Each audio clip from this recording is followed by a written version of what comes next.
আমি 45 বছর হয়ে চলে আমার এই ব্যবসার বয়স, এইরকম গজব আমি দেখছি না কোনো দিন। পারতাম না, আর 2 দিন বাদে হয়তো বাচ্চা নিতে বা বাসাত নিয়ে মুরগি খাইতাম। যে ভয়াবহ অবস্থা লাগছে ব্যবসা বাণিজ্যর, যেমন যে পোল্ট্রি মুরগি ছিল আপনার 130-35 টাকা, এখন 200-220 টাকা কেজি। মানে প্রতিদিন 10 টাকা 15 টাকা আছে বাড়তি। তখন কত জরুরত হইল তখন আমরা সিন্ডিকেটটা কি আমরা মুক্ত করুক, আমরা কাস্টমারের জবাবদারি হওয়া লাগে যে কিতাবা খাইল তুই গেলাম 5 টাকা, আইখানে 20 টাকা, এটা জবাবদারি আমরা ওইরাম। আসলে একটা কোম্পানিয়ে রেট ফেলায় ডেইলি, আমরা এটা আপনারা জানতে পারবা।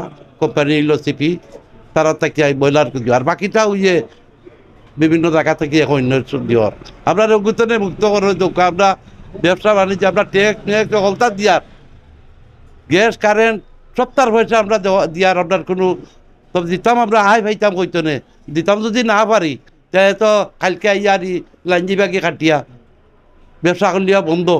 সপ্তাহ ট্রেড লাইসেন্স যত যা আছে সপ্তাহ দিয়া যায় ইয়ার দোকানদার হলে আমরা। তো আমরা চাইয়ার যে কর্তৃপক্ষের কাছে আমরা এইটা থাকি মুক্ত করার চেষ্টা করা যতটুকু পার হই। আন্তর্জাতিক অর্থের লগে তো আমি কইতাম না যে ভর্তুকি দৌকা, আমার দেশ ভর্তুকির দেশ নয়, কারণ একটু সবাই আমরা কষ্ট মানিয়ে দিতে হবে। তবে এখন বর্তমানে সবটাই চাপ দিলাইস দেশের গতিয়ে, আর কিছু নিজের অসাহিত্য ব্যবসায়ী বাইরে একটা কোম্পানি বাংলাদেশ হইয়া ঢুকছে, রেট ফেলায়, তার রেটে আপনার মাল কিনা লাগে বেচা লাগে। এইটা হলো ব্রয়লার মুরগি। সাধারণ ক্রেতাগুলোর লোকের অবশ্যই সমস্যা, এটা তো মানে আমরা ক্রয় ক্ষমতার বাড়ে যার গিয়ে, যেটা আমরা করণীয় মুরগি খাইতাম বা বাচ্চাদের খাওয়াইতাম, এখন যে দাম এই অনুযায়ী আমরা আয় নাই, আর এই আয় থেকে আমরা ব্যয় করতে হইব। তো এই হিসাবে নিয়ন্ত্রণ, বাজার নিয়ন্ত্রণ করা অবশ্যই দরকার। তো যদি মনিটরিং টিম থাকে এবং যদি মূল কেন্দ্রের যদি তারা এটা নিয়ন্ত্রণ করতে পারে, তো হয়তো বা আমরা যারা মফস্বল শহরে থাকি এরা একটু উপকৃত হইব, তাহলে আমরা তো অবস্থা আরও বেগতিক হইব দিনকে দিন যার। এটা তো আমরা সাধারণ মানুষে বুঝি, আর সবটা তো সিন্ডিকেটের মাধ্যমে বাড়ার। তো সিন্ডিকেটেও তো তারা মানে নিয়ন্ত্রণ করে।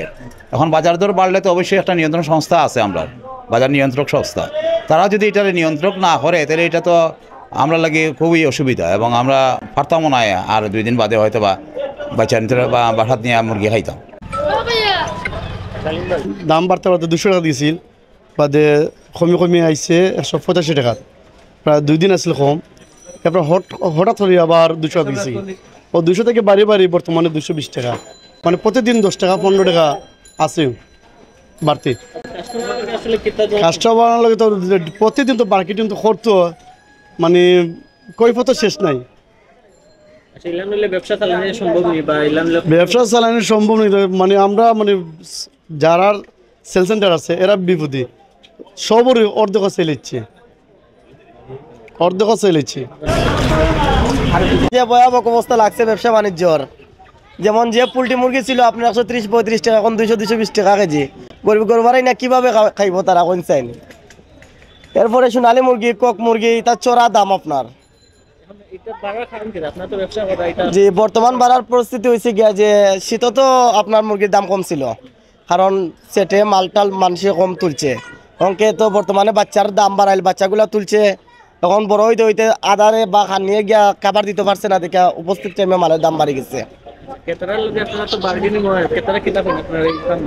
দাম বাড়ার কারণ তো তারা যে পরিস্থিতির শিকার মুখোমুখি, আমরা তো পরিস্থিতি বেচাবিকি না ভাই, আগের মতন এলাকান বেচাবিকি নাই বর্তমানে, কিছুটা একটু আগে কম বেশি আর কিছু না।